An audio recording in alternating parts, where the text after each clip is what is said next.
La inscripción, que podéis hacerla online a través de la página web del colegio, tiene especial interés, ya que en esta jornada gratuita se van a tratar temas en materia de ingresos, importantes, como todos sabemos, dado que en ocasiones, cuando nos vemos ante la necesidad de elaborar el presupuesto, nos damos cuenta de que las estimaciones de ingresos no cumplen con las necesidades de los gastos y tenemos a nuestro alcance realmente un montón de herramientas que nos aporta la normativa reguladora y que a veces por desconocimiento o porque simplemente no nos damos cuenta de que están, no ponemos en funcionamiento.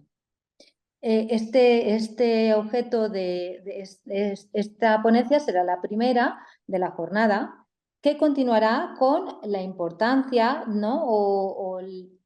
Los ingresos que pueden provenir de la inspección a realizar en la tasa del 1,5%. Sabemos que hay empresas que deberían declarar, pero muchas veces tenemos dificultades para contrastar la información que nos aportan.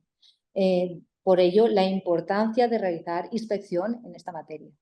Y por último, tema de máxima actualidad, hablaremos de la tasa de residuos tras la Ley 7/2022.